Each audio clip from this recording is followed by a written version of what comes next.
hey, it's everyone's favorite part of the day. It's time to listen to the Calvary Chapel Salmon podcast. Wow. Hagen, how you doing? I'm good, Jordan. How are you? Wonderful. Do you feel like kind of exposed just sitting on a singular chair up here? Like not sure what to do with your feet or your hands? Not really. I feel fine. Okay. Yeah. Is that interesting? Which is like some things just kind of look at a place.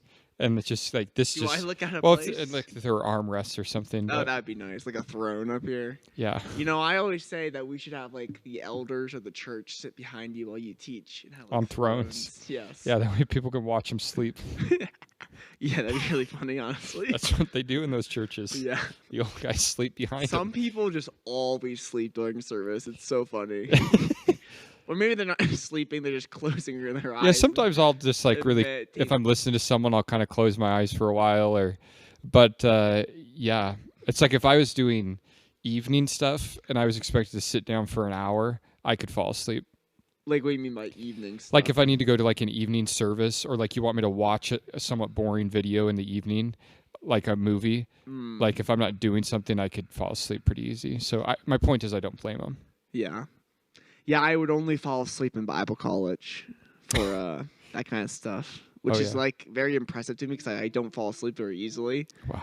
So it's just like, I guess Bible college I must have been just really tired, or it must have been really boring. I bet I bet you were just working so hard, digging holes on the weekend. I probably just wasn't getting enough sleep, honestly. Up all night. I just kind of wake up early Just so to do excited. stuff. Yeah, stay up night, go to McDonald's and stuff. Oh, wow. Poor sleep schedule. But, you know, Ellie, I was talking about, because the kids are running for class president, right? At our Yes. school, which is very fun. Vote for Rowan. Team Rowan. And I was talking Vote about your rights. That's Okay. right. And I was talking about how like I did that in high school, didn't win, but I was talking about like my high school experience and all that. And then Ellie Stice was like, "Jordan, did you go to college?" And I was like, "Not really." And she just looked so like taken aback. Nice. Like, "Yeah, Ellie, I'm not qualified." They're like, I'm interesting. sorry you were under that impression that I'm qualified to do this, but Yeah. nope. But I'm working on, you guys can be praying for me. I was just spent most of my morning working on getting my transcripts over to Liberty I wonder what you were doing in University. there. Yeah. I need to call or text my mom and dad to tell them before they listen to this, and they were like, "Why didn't you tell us?" So I'll probably call them. Surprise. Yeah. But I think I'm going to do it. Getting your transcripts from where? Well, they need every single university you've ever Who's attended. Liberty University. Oh, wow. Which is, yeah, I'm kind of excited. I think it's going to be good. So I did do one class online for Temple University in Philadelphia, and I did do some classes online for Calvary Chapel University. And so they need to hear. Let's say you've been to a few colleges in your day. I've gotten a few, and I don't. The online college experience for those two was not the best. I'm hoping this one will be much better, and I've heard really good things. So I'm excited for that. It's very affordable. I think it's going to be fun, and I think I'll be able to work. Affordable, fun, and... Flexible. Whoa. There you go. Affordable, fun, and flexible. So, yep. So that's the dream, and then I can become a math teacher. Sheesh. I'll say, "See you later, Hagen." Mathematic. Kidding. You have to get your major in mathematics or what? You have to get your teaching degree with a focus in mathematics. Let me just kind of focus on math while I'm getting my teaching for degree. 6th or 12th grade. Kind of Nah, the focusing. dream's to be able to do both. So. Wow. Yeah. That's good. Because teachers don't work that hard. They only work 4 days a week. It's like I can do both. There you go. No, okay, they work very hard. So it'll be Yeah. interesting. But hopefully in 4 years from now when I graduate, there'll be another bright, starry-eyed CBI student who can come and take some responsibilities from me. And he can be the new Jordan. Well, there'll never do be a both. new Jordan, but That's true. Yeah, we'll see. Yeah, in it's 4 everyone's saying, who's going to take Charlie Kirk's place? It's like, no one's going to take his place. You can't. It's like, you can't replace that. It's just, Have you ever watched the Madagascar movies?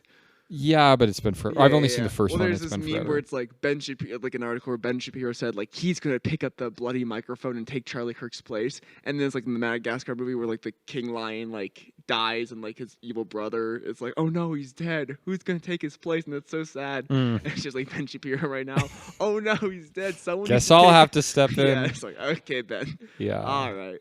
Yeah. No. Yeah. Okay, Ben, you do that. You go ahead and step in right now, okay? My name's Ben Shapiro, okay? I'm really smart. Yeah. And all these people are like, we're never gonna do events outside ever again. Like cowards. Come on.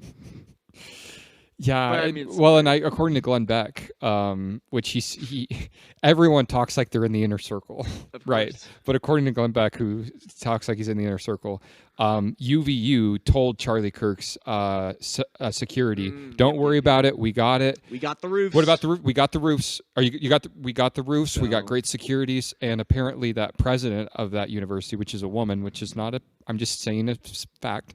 There's nothing there. I'm just saying the president, who is a woman, made never made a statement, and she's a little shady, and it's just like, not.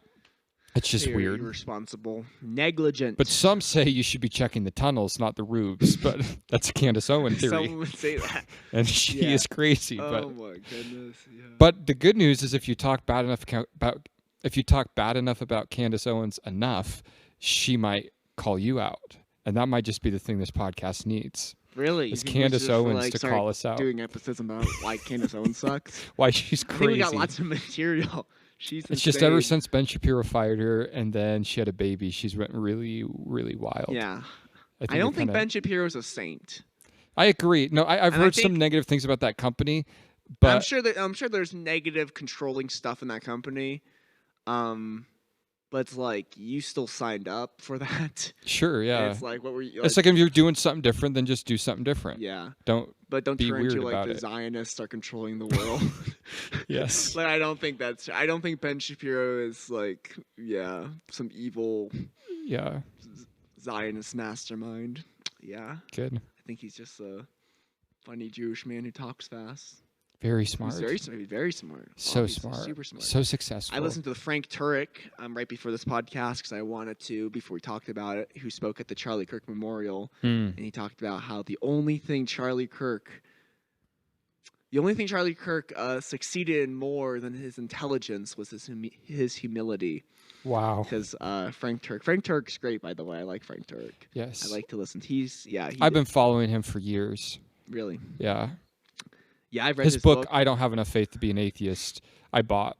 Did you read it? No. I read just it. bought it. It's on my shelf. Well, Like yeah, most I of my took it books. off your shelf and I read it. Yeah. Which has happened with a few I just of thought your that was a books. genius title. Yeah. 10 years good. ago when I was in college, I was watching him do videos. Yeah, Frank he's Turek, been around and he the did well. block. Yeah. And he's great. He's super smart. Yeah. And his book's very good. You should read it. Maybe one day. Maybe yes. one day. Yeah. So, but he got to speak for like 6 minutes and his was really good. Just talking. Yeah.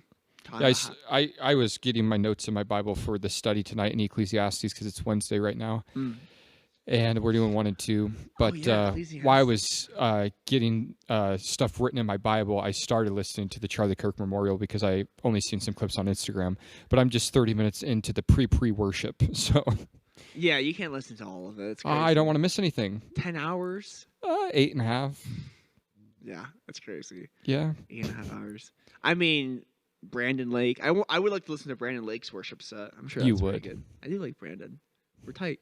Sure. Brandon Lake, Phil Wickham, the guy who did who's that other famous one? Do you know? That was there. Yeah. Or Carrie Job, Cody Carnes, who's Oh. married to Carrie Job. Oh, didn't know that. Yeah. What song have they made? Run to the Father, maybe. Oh, okay. Also, Christ Be Magnified. Or maybe that's Corey Ooh. Asbury who actually wrote that one. Yeah. But Cody Carnes does sing it, a version of it. But he just did the one, He Won't. Christ is won't. my firm He won't. foundation. He just did that like 6 years ago. Yeah. He That's just released still, that that's one. still new for Christian music. Yeah. If it's written after 2020, it's brand new. Yes. So that's how it works in that industry. So But Corey Asbury, he's exposing the Christian music industry. I saw a thumbnail about on time. YouTube. Yeah, he's about not into time. it. And he's edgy. he is edgy. Yeah. Yeah. So he's ready to expose it. Which I'm sure, again, there's some weird stuff in that industry too. Because it's like, and I did hear this point. It's like what's the point of Christian music? Like, if it's like, You sound like Solomon. yeah. What's Well, the point? And I didn't exactly agree because there was like, if it's for Christians, why isn't it deeper? And I think there's a lot of really good deep songs. I think if you only listen to certain songs, you can What's come to the that deepest opinion. song you know? I don't know. I think there's just some good ones. like Brandon Lake song. Those are deep. And so it's like, well, if it's for Christians, why isn't it deeper? But if it's not for Christians, then why is it only played on the Christian radios and it's like only for Christians? So it seems like it's just kind of, and I can kind of agree with that point where it's just kind of like this weird in between area where it's like, I don't know, like not really like edifying for believers, but not like reaching out to non-believers. It's just kind of in this weird zone. Well, honestly, but you could argue against that. I can't think of a Christian song that would be played on the radio that's not edifying to me.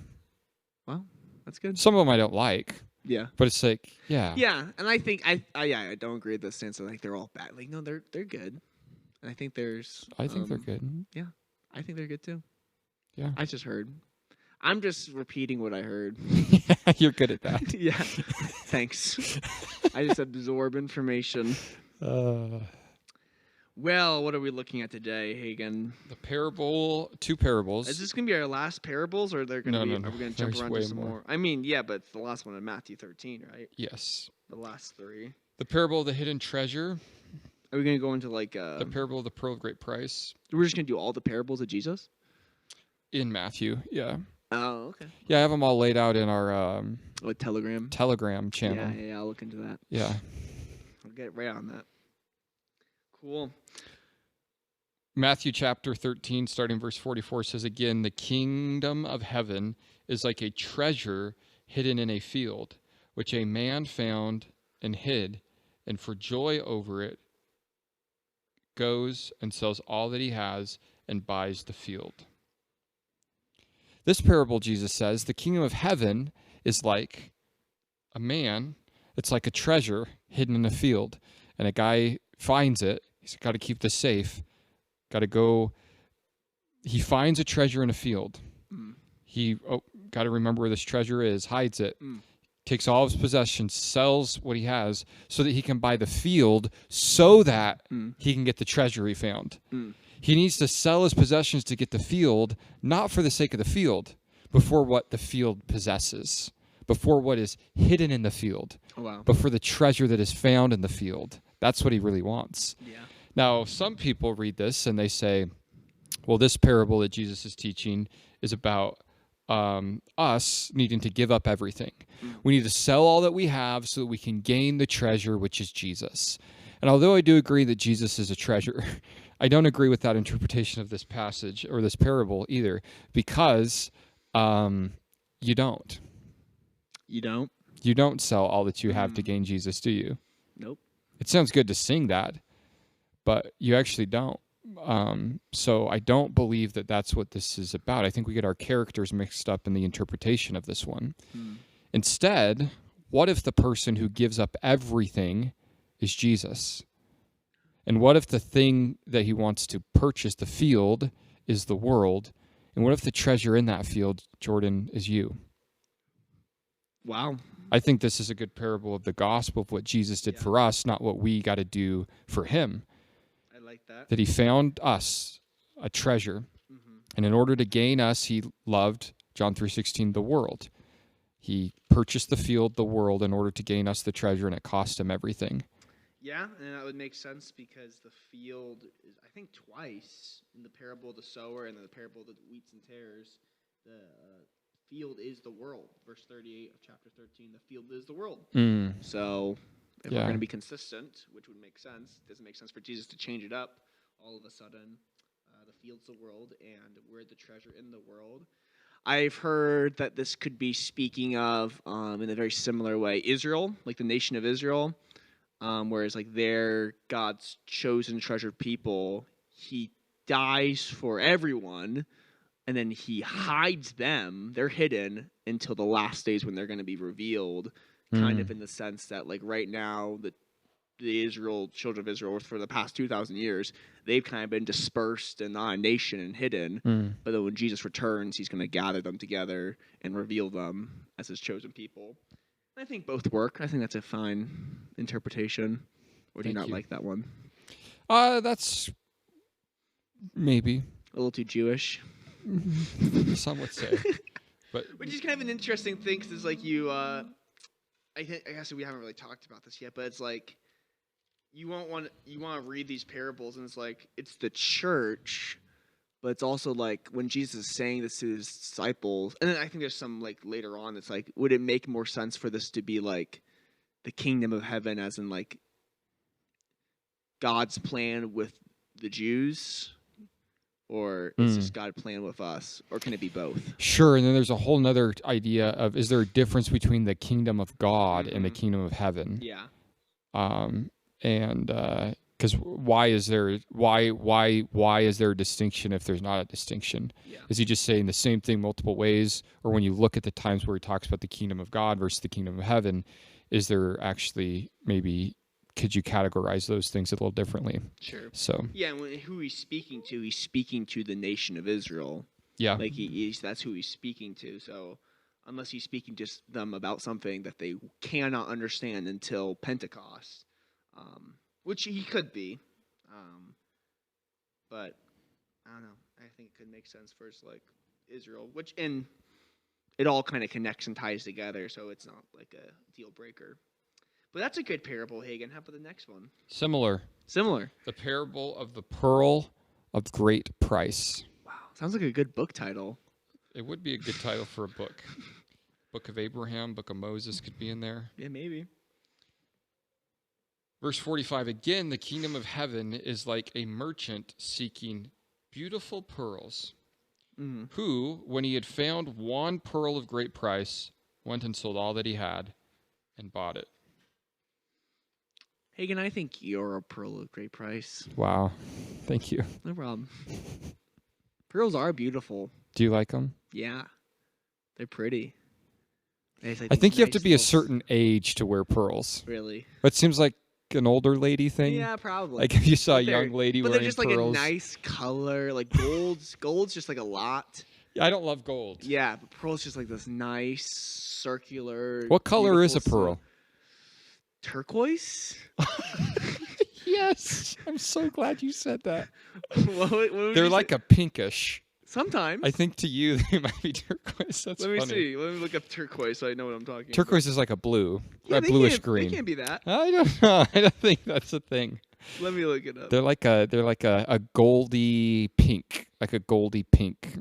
That's what a pearl color is. I guess. But turquoise is a nice color. I just don't know any turquoise pearls. But similarly, wow, look, there's a lot of different colors of pearls. Are there? Yes. I'd like to see that. Please.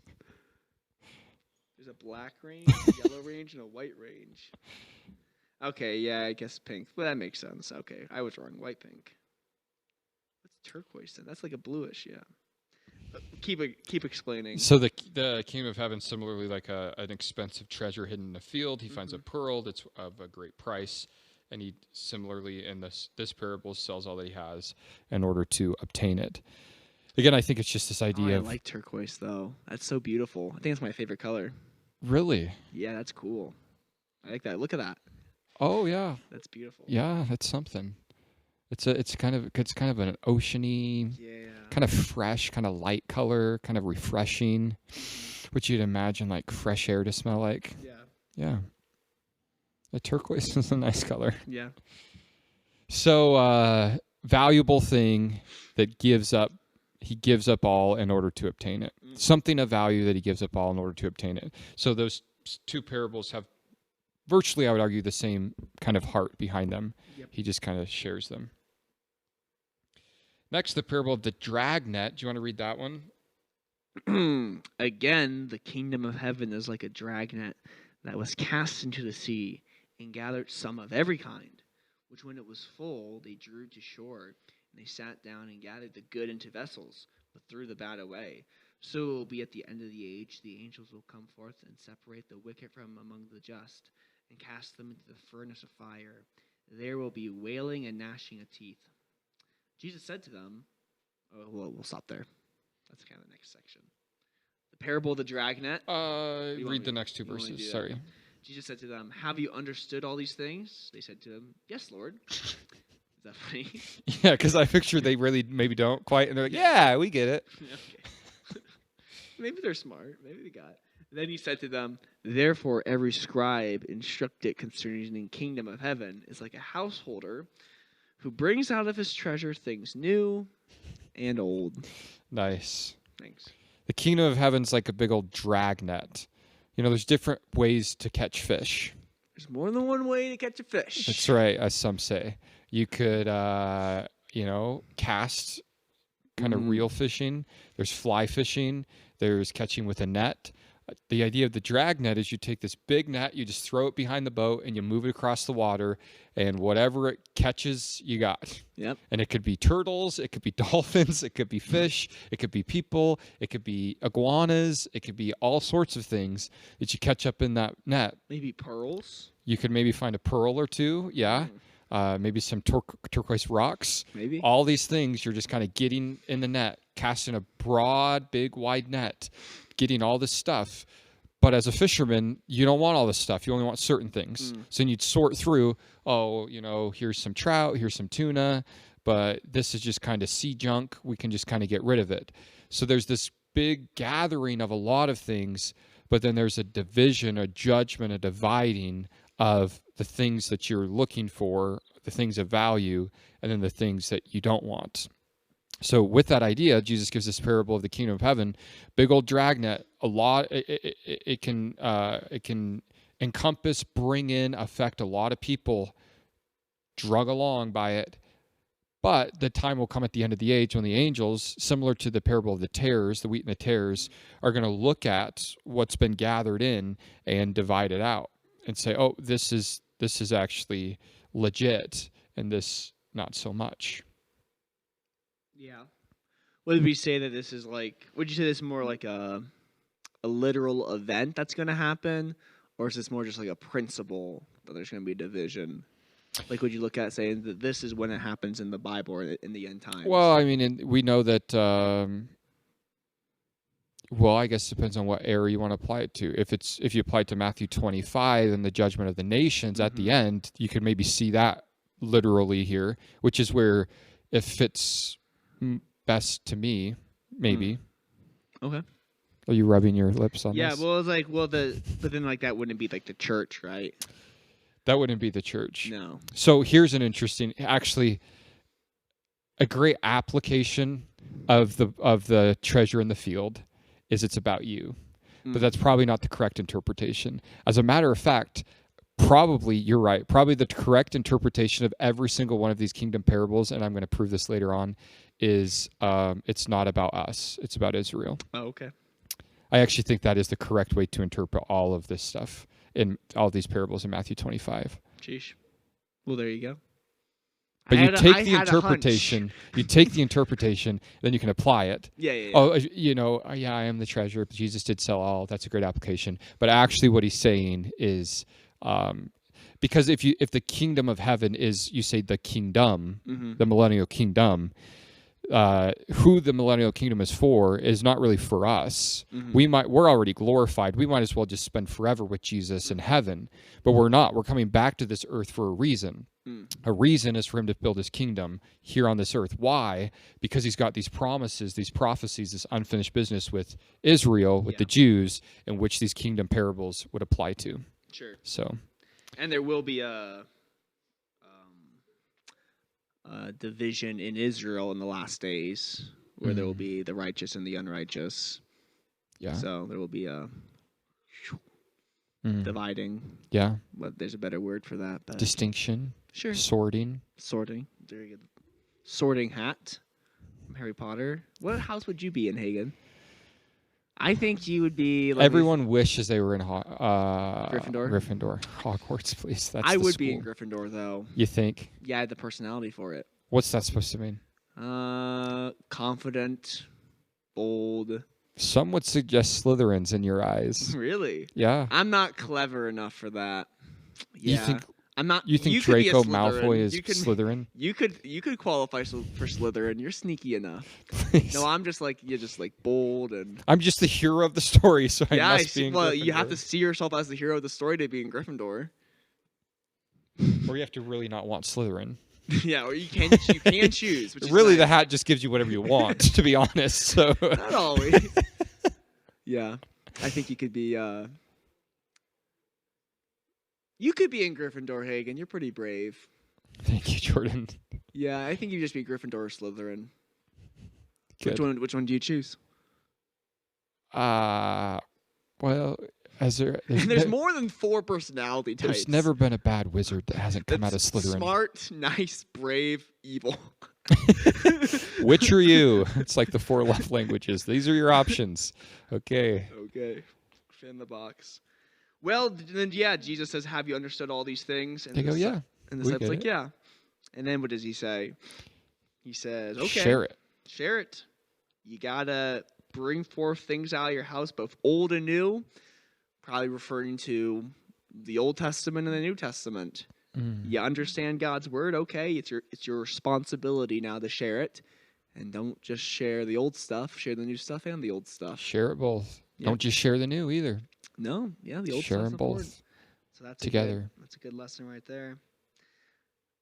Going back to the pearl one, Hagen, if we're, I know we learned that we're not the pearl, but if we are the pearl, which we Okay. could be in the application, Hagen, do you know how pearls are made?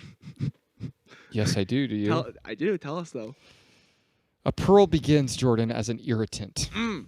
in an oyster. Mm. Little grain of sand, a little bit of something in that oyster. And oysters are sensitive beings, you know. Mm. So this little sand gets inside this little sensitive oyster, and it bothers him.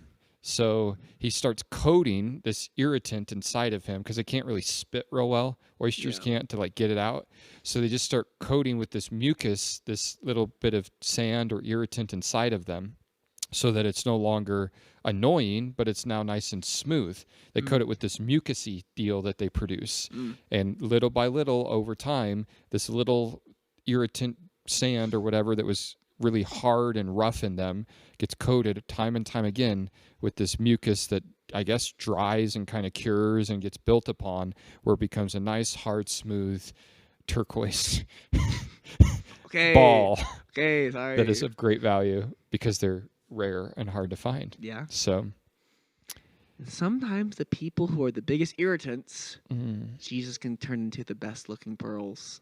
that's right. The bigger the irritant, the more valuable the pearl. And sometimes would that's say. with not just people, but seasons of life. Oh. It's those hard areas of life that can often produce the greatest value. Huh. And in heaven, there's gates of what?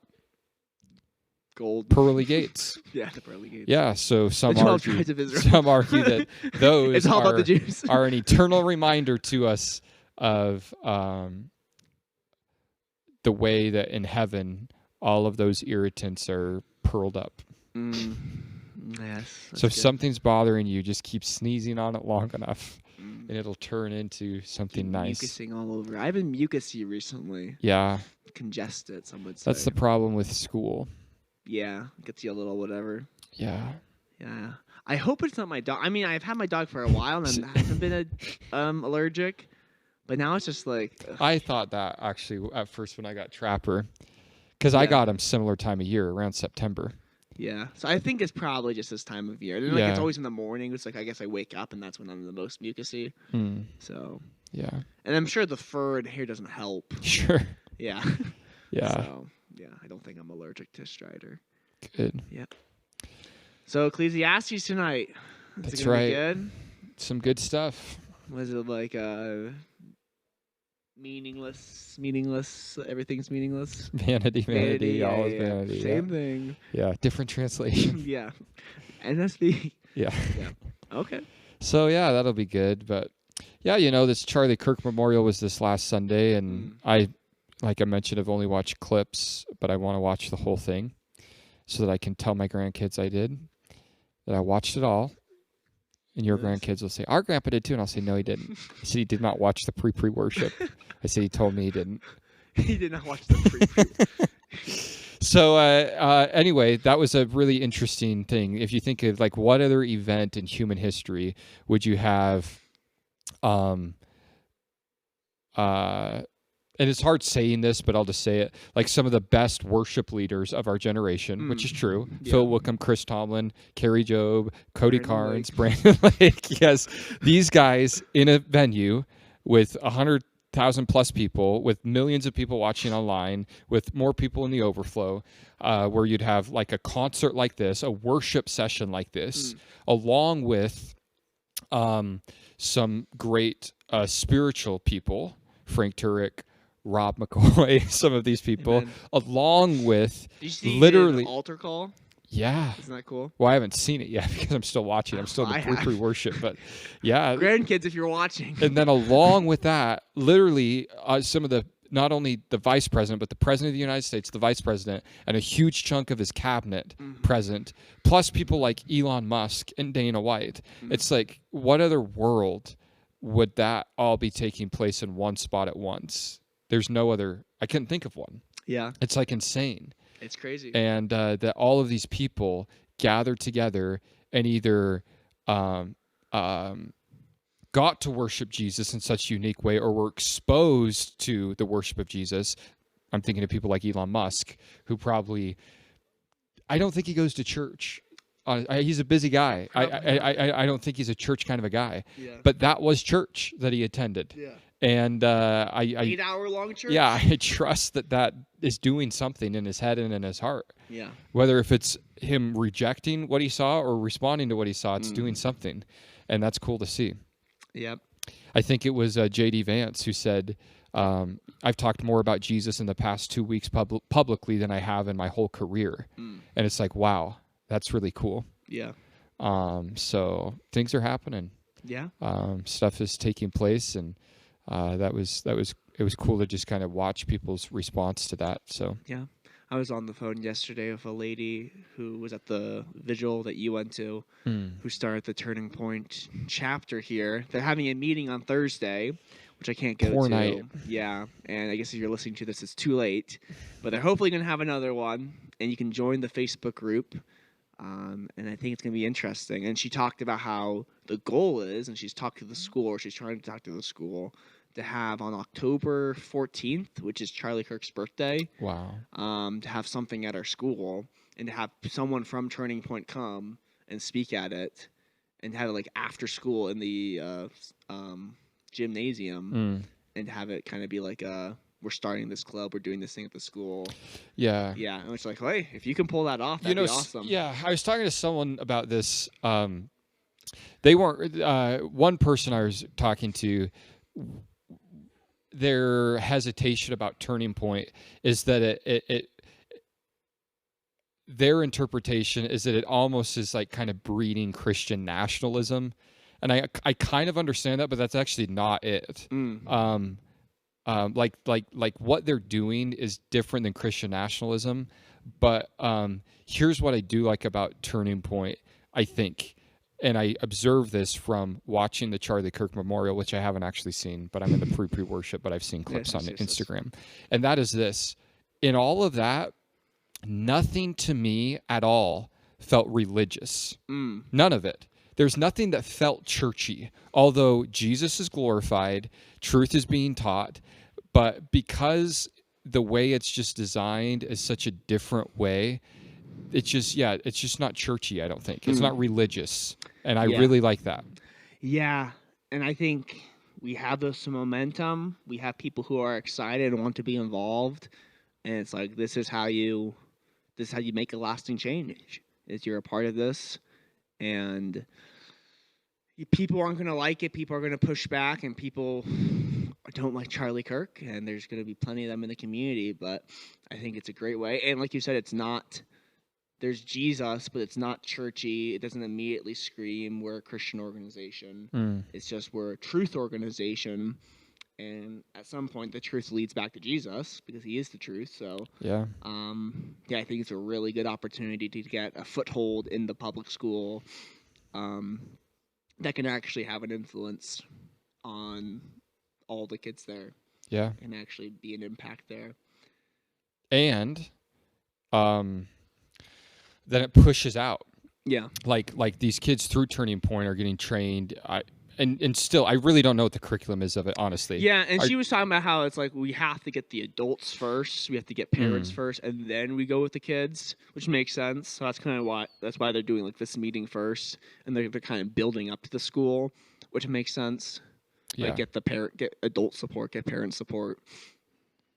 So yeah. But you get this ball rolling, and Mm-hmm. then 10 years from now, hopefully, these are the people that are running for city council. Yes. These are the people that are on the school board. These are the Mm-hmm. people. So yeah, it takes a little bit of time, but you're getting them trained up, thinking about it right, understanding things, how they actually can make a difference if they get involved, and then you let them get involved, and then you really start to see the fruits of the labor. It just takes a little bit of time. Sure. Change takes time. She talked about how in the chapter or whatever, or in the club, there'd be like presidents and vice presidents, like the students are elected and they lead it. So that's cool. Well, we're familiar with that around here right yeah, now. We know how elections work. Yes. Yeah. Our school's in a invigorating one right now. Yeah, I'm excited to hear the speeches tomorrow. Yeah. Do you know what time?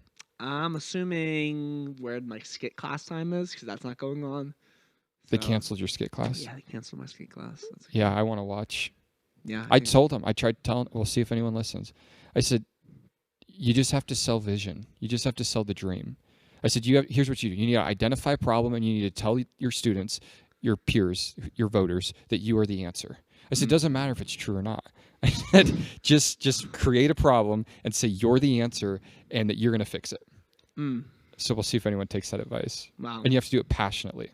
Yeah, well, you can drill that into their head one more time tomorrow. Yeah, you just be like, isn't it so crazy that we only get an hour at lunch? I mean, how am I supposed to eat my sandwich in an hour?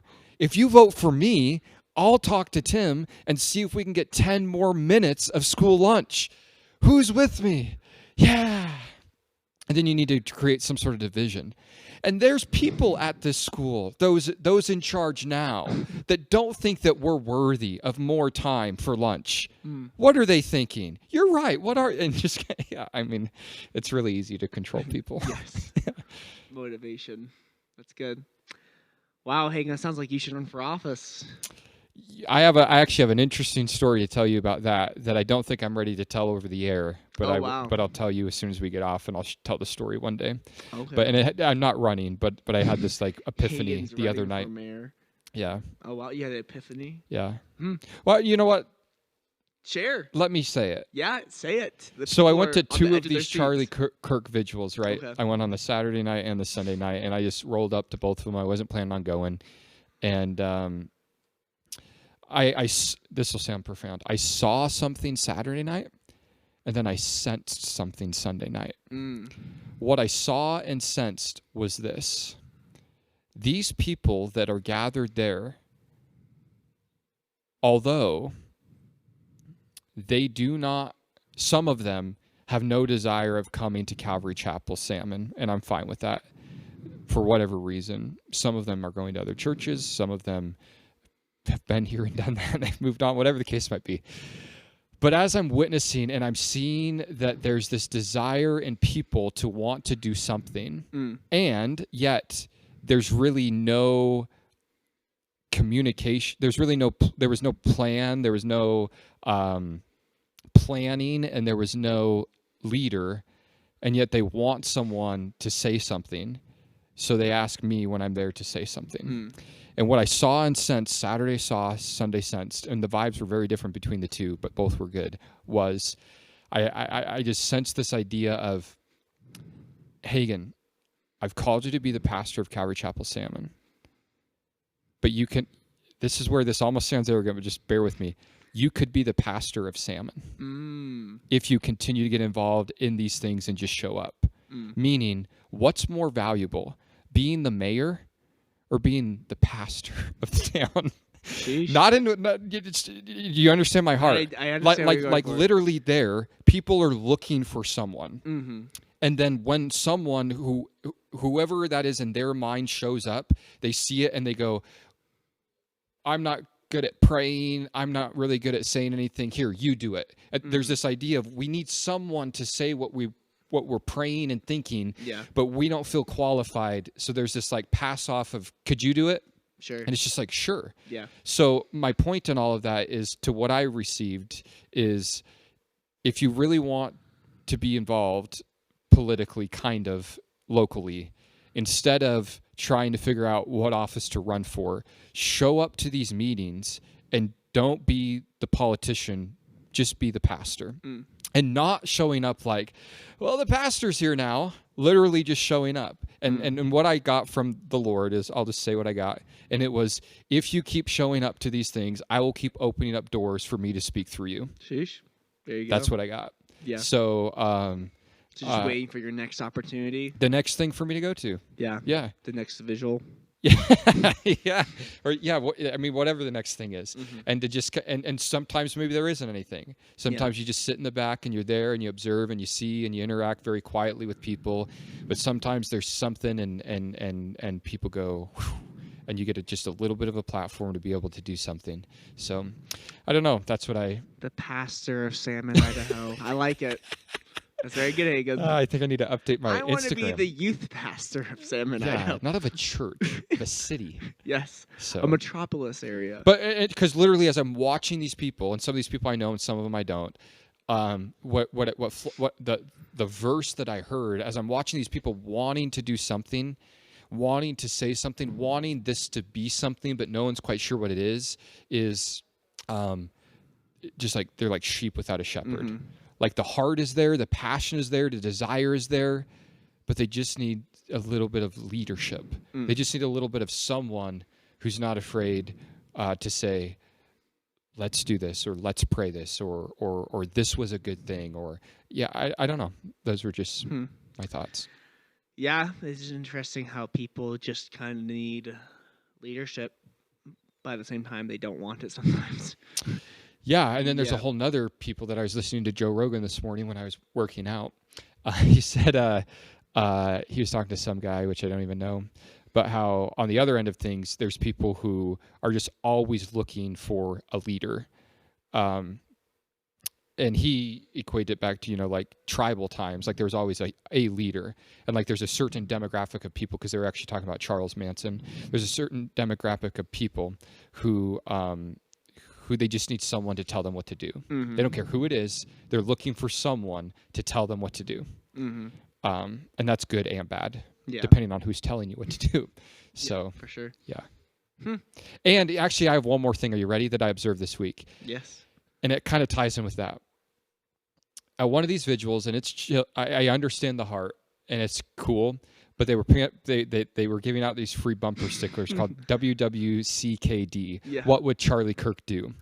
And there's this weird thing in people as well, where instead of knowing Jesus, instead of knowing who Charlie Kirk knew, who gave him that truth and that boldness and that power, instead of having a relationship with him, we want a buffer. There's this thing in people that want a buffer between them and Jesus. Yeah. And I don't know what it is. Like it's just weird. It's like why don't you go straight to the source instead of having a middleman? But they constantly, if you can raise up a middleman, they'll raise it up in between them and Jesus, just so it just makes them feel more comfortable. I don't know what it is, but I just observed that. Funny. That's a funny observation. It's like, I'm in a situation, hard times. Like I think to myself, what would Charlie Kirk do? Yeah. Like, no. Yeah. I'd never think that. Yeah. Very rarely. Very rarely would I ever. Yeah. Yeah. So that's just a goofy thing I observed this week as well. Yeah. It's like That's a good observation. We want to keep distance between us and Jesus. We want a priest. We want to. And that's a tribal thing too. They've been priests forever. Yeah, the Laodicea. Ooh. That's not the word. The Thyatira. Pergamos. No, what's the word? It's like clergy, but it's a specific word for like clergy. We're not like Catholic. We want the professional religious people. Yeah. Whatever that word is. Oh, there's a word for that. That's gonna bother me now. Yeah. Yeah, clergy's good. Yeah. No, it is good, but Yeah. there's another word for it that we can't think of. I could try looking it up. It's in Revelation, I think. Really? When one of the seven letters of the seven churches, that's why I got confused with Laodicea. It's a word that's used. The Nicolaitans? Yeah, no. Doctrine of the Nicolaitans. We're getting closer. Maybe it was the philosophy of the Nicolaitans was this idea of a distinction between the lay people and clergy. I think that's right. the deeds of the Nicolaitans. I don't know. But don't let people get close. Don't let people get Priest, between you and minister, Jesus. Imams, The rabbis, Tofimam. chaplain, minister, bishop, guru, Swami, Dalai Lama. That's such a funny name. You stick your tongue in your ear. Dalai Lama.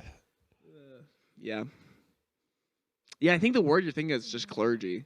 Yeah, I don't think there's another word. Yeah. Comment down below if you know what this other word is. Someone's like, this is it. Yeah. Say it. Yeah. So, We don't know. We do like a religious. So, but like we kind of mentioned last time, and I'll just reiterate, I do think we're living in interesting times, and I do think a spiritual revival is taking place, not in a way at all that I would have guessed it, but I do think it is happening. Yeah. And we want to just keep pressing in. We want to keep praying. We want to keep seeing how we can get involved and encouraging others to get involved in what's happening around our world right now. Yep. Oh, and by the way, guess the rapture didn't happen. That's awkward. Well, there's still time today. I was looking at someone who kept on posting like all night, like the time zones in like Australia and stuff. Like right now it's 2:00 in the morning in Australia. Okay. So I think for them they've already passed it. So unless there's like some sort of like rolling rapture where like it's different for a lot of people kept texting me about that. Oh yeah. And I kept on making the same joke about I think it's starting on the East Coast, so we're gonna be behind. I just thought that was funny. That's good. Did people text you a lot about the rapture? Just one person, so yeah. People know that I'm the rapture guy, I guess. I guess so. Gosh. Sydney, let's look at Sydney. What time is it in Sydney right now? Nighttime? 3:37. Ooh, so it's tomorrow in Sydney. AM or PM? AM. So it's Wednesday. It's Thursday. Yeah, so already. the rapture didn't happen. That's your proof? Well, unless there's no Christians in Australia. I don't know. Maybe Hillsong's there. Yeah, so they have to be part of it. Yep. So no rapture day, but still like 8 more days till judgment, according to our prophetesses. The women in white. The women in white. Yeah, so they're getting ready. Yeah. California's going to go into the ocean. Salmon will be judged. And it's just like, how do you, like the amount of cope that you have to go through, like when that doesn't happen. Well, that's why I was thinking so about how funny. this works. Because, again, I heard from the grapevine that what they're saying is judgment's coming and we're out of here to the next place. Yeah. So it's like either way they leave. Yeah. So actually, the real judgment is that you guys lost us. Yeah. God took us away from you. Yeah. That was the real judgment. And I've still yet to see them. And I was just talking to someone this morning that saw them yesterday. But my question is, to really like I want clarity. When you say judgment, do you mean like obvious judgment? Like it can't be explained away like, well, it's kind of, I mean, you're being judged, you just don't really know it, or is it going to be very clear? Well, yeah, and that's the whole California going to the ocean thing. It's like, okay, when is that going to happen? Is that going to happen in 10 days? Like, are you saying that? Yeah. Because if you're saying that, and it doesn't. What does that mean? Yeah, and it doesn't happen. It's just like you have to kind of lock them into an equation. Sure. Which they won't. They probably won't allow that. Right. They'll be like, well, yeah, they'll won't because I think they know deep down that they're full of it. Do you think so? Do you think they actually believe this? I think they believe it, but I think there's a part of them that knows that they shouldn't put themselves in boxes. Okay. Yeah. Yeah. Yeah. And yeah, that's how all these people. Because there is I can respect a certain amount of boldness that's being taken. Sure. Oh yeah, they're very bold. Like that's wild. To walk down Main Street every day in all white with a sign and say judgment is coming in 10 days. Yeah. Like that's wild. Yeah, but it's more hurtful than it is. It's way more. Because you look on Instagram today, people were like, well the rapture's fake. It was invented. It's like, no, the rapture's real. It's just not today. Well, I just wish the Old Testament prophets would say nice things, not hurtful things. Yeah. The Old Testament prophets were right. But some of them said mean things. Yeah. And that's okay. I'm okay with you saying mean things as long as you're right. Apparently there's some website you need to go to, but someone went to it and it was down. So I'm sure it's overwhelmed with That's people. awkward. Yeah, it's being overwhelmed by how many people are on it. Yeah. Yeah. Well, it's lunchtime for me. What are you having? You know, I'm running out of food. Oh no. I should go to Safeway, but I'm trying to not. So I have some not my real favorite like chicken patties in my freezer that I think I'll eat, or that's pretty much the option. Well, Axel's actually. gonna probably take me to the food truck to try and bribe me for my vote. So. And I'll let him. I am bribable. Yes. I'm not one Just to so say all the no. students know, I'll take bribes. Anything you want to try to get my It's not vote, bribing, give it a it's go. just choosing my vote on who I like the He most. just wants to take you out to lunch and discuss the issues. Yes. And he'll pay for it. Yeah. Yeah. Well, good. Cool. Well, Hagen, thanks for chit-chatting with me Next week, today. hopefully, we'll see who the president of our school is. We'll have to have them on, maybe. Quick little interview. Oh, yes. That's a good idea. I'm sure the people would love to hear from them. Yeah. Okay. Well, we'll talk to you guys later. Have a good one. Bye-bye. Bye.